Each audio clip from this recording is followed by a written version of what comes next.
Hola, bienvenidos a Academo TV. Bueno, pues nuestra clase de hoy va a ser del metabolismo. Vamos a empezar con los vídeos de biología de segundo de bachiller. En un primer momento lo que tenemos que tener claro o hacernos una idea es de qué es el metabolismo. El metabolismo es el conjunto de reacciones químicas que tienen lugar en nuestro cuerpo o en cualquier organismo vivo y se divide en dos grandes ramas. Por un lado el catabolismo, por otro lado el anabolismo. ¿Qué es el catabolismo? El catabolismo es pasar de moléculas complejas a moléculas sencillas, mientras que el anabolismo es el caso contrario, pasar de moléculas sencillas a moléculas complejas. Es decir, catabolismo es sinónimo de degradación de moléculas, estamos rompiendo y destrozando esa molécula, y anabolismo es sinónimo de síntesis, es decir, estamos generando o formando moléculas complejas. Pero aparte tenemos que tener en cuenta otros conceptos del catabolismo y anabolismo, que son el ATP y ciertas coenzimas que intervienen en el metabolismo.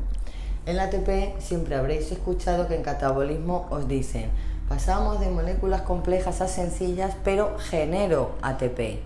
En cambio, en el anabolismo, de moléculas sencillas pasamos a complejas, pero gasto ATP. Ahora veremos qué es ese ATP y cómo pasamos de ATP a ADP y viceversa. Y también habréis oído hablar de unas coenzimas, unas tal, NAD, FAD, etc., ¿vale? Que os dicen que en el catabolismo siempre pasamos esas coenzimas de su estado oxidado al reducido y en el caso del anabolismo de su estado reducido al oxidado. Tanto el ATP como estas coenzimas son elementos muy importantes en nuestro metabolismo. El ATP, como sabéis, siempre que hablamos de energía en biología o de energía celular, hablamos de ATP. El ATP es adenosintrifosfato, en concreto sería esta molécula. Está formada por una pentosa, que es la ribosa, 3 grupos fosfatos y una base nitrogenada que es la adenina. De ahí su nombre, adenosintrifosfato. Bueno, pues este ATP, como hemos visto antes, puede pasar a formar ADP y de ADP también puede volver a formarse el ATP. ¿Cómo ocurre esto? Cortando un grupo fosfato. ¿Cómo cortamos ese grupo fosfato? Mediante la hidrólisis del ATP. ¿Qué significa esto? Hidrólisis. Hidrólisis al final es rotura. Como el ATP tiene 3 grupos fosfato, uno se parte y formaríamos la misma molécula que teníamos, pero con 2 fosfatos más un fósforo inorgánico suelto. De ahí su nombre, ADP más fósforo inorgánico, que ADP en este caso sería adenosindifosfato. Lo que tenemos que tener en cuenta es que cuando estamos pasando de ATP a ADP más fósforo inorgánico, estamos gastando energía, es decir, estaríamos en rutas anabólicas. Mientras que si pasamos de ADP más fósforo inorgánico a ATP nuevamente, estaríamos generando esa energía, por lo que nos encontraríamos en rutas catabólicas.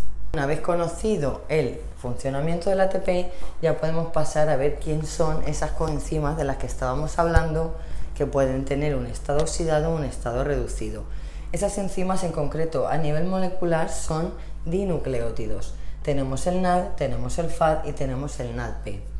El NAD es nicotina-adenin-dinucleótido, el FAD flavina-adenin-dinucleótido y el NADP nicotina-adenin-dinucleótido fosfatado. Estas serían su forma oxidada, pero pueden encontrarse en su forma reducida. Va a depender de la vía catabólica o anabólica en la que estén. Entonces, si pasamos de NAD a NADH, estaríamos pasando de su forma oxidada a su forma reducida. Al igual ocurriría con el FAD. Si pasamos del FAD, pasaríamos al FADH2, que sería su forma reducida. Y exactamente lo mismo con el NADP, que pasaría a NADPH. Es decir, esta columna de la izquierda serían los dinucleótidos, que son coenzimas en su forma oxidada, y las de la derecha en su forma reducida. Eso sí, recordar que las coenzimas son ayudantes de las enzimas que intervienen en las reacciones químicas, ¿vale? Son como un ayudante que me facilita todavía esa reacción química un poquito más, aparte de las enzimas que ya intervengan de por sí. ¿Qué significa todo esto?